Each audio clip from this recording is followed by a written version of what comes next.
Samantala, makakasama rin po natin ang ating Cabinet Secretary, Carlo Nograles. Magandang umaga po sa inyo lahat. Good morning po. Morning, Sec. Carlo. Mukhang mula kagabi, sunod-sunod ang iyong press briefings. So, I understand meron kang i-anunsyo in quite a bit or ngayon na? Yes, opo. Mula kay Pangulong Duterte po, narito po yung mga do's and don'ts po natin para sa ating mga kababayan. Mandatory home quarantine for everyone. Ang purpose po is to contain the spread of the virus, prevent the virus from transferring from one place to another through a mobile host or carrier. Do's, everyone must stay at home. Don'ts, no classes at all levels. No reporting for work in government and private sector except for some exemptions. Who may go out of their homes? Do's, only one person per household would be able to buy or access basic necessities. Barangay captains must check for compliance. Employees of establishments involved in the production, processing, and distribution of basic necessities, such as food, sa mga supermarkets, groceries, convenience stores, at wet markets, pharmacies and drugstores, and banks or remittance centers. Sino pa ang pwedeng? PNP, AFP, and other uniformed personnel. Personnel involved in health work, border control, emergency, and other mission-critical services. Media, with the authorization from PCOO. Paalala lang po, always bring and present the following at designated checkpoints: identification card, proof of residence, certificate of employment, delivery receipt for those transporting goods to and from the quarantine area, and authorizations or certifications. Don'ts.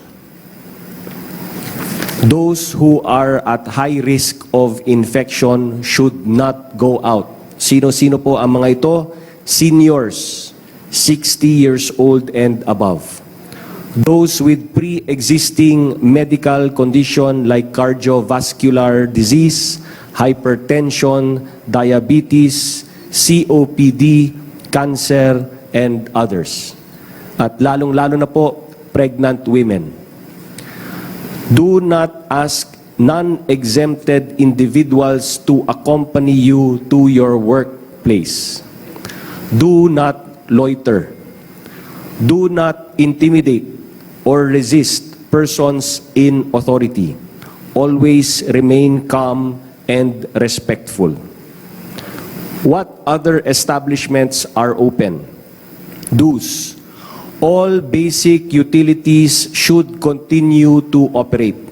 Water, electricity, internet, telecommunications. Other critical services should remain open. Garbage collection, funeral, and interment services. Gasoline stations. Capital markets to open today, March 18.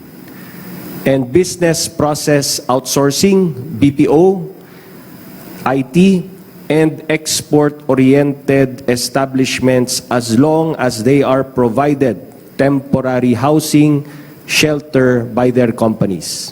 Don'ts.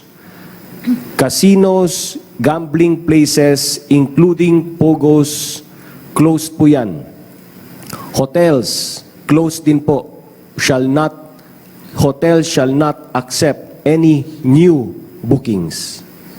Regarding mass public transportation, Do's. LGUs and employers should provide point-to-point transportation for people authorized to report for work, specifically health workers. Transportation from the airport may be provided by the DOTR or OWA para sa ating mga kababayan OFWs. Walking or biking is allowed. Don'ts. All public transportation are not allowed to operate, such as tricycles, pedicabs, taxis, Grab, jeepneys, buses, including MRT and LRT. Para naman sa flow of goods, dues, movement of cargo via air, land, and sea shall be unhampered. Don'ts. Cargo trucks and vans should not be blocked from entering the ports, expressways, or highways. Para sa mga empleyado sa pribadong sektor, dues. Employers are encouraged to adopt a work arrangement that will not require physically reporting for work. Employers should extend financial help or assistance to their employees, may grant prorated 13th month pay. DOLE and DSWD will provide social amelioration packages for those affected by the work stoppage. Don'ts. Unless the company is engaged in basic necessities or services, employers should not require their employees to report for work. Employers should not terminate their employees by reason only of not reporting for work because of the COVID-19 situation. Para naman sa mga empleyado na nasa government sector, dues.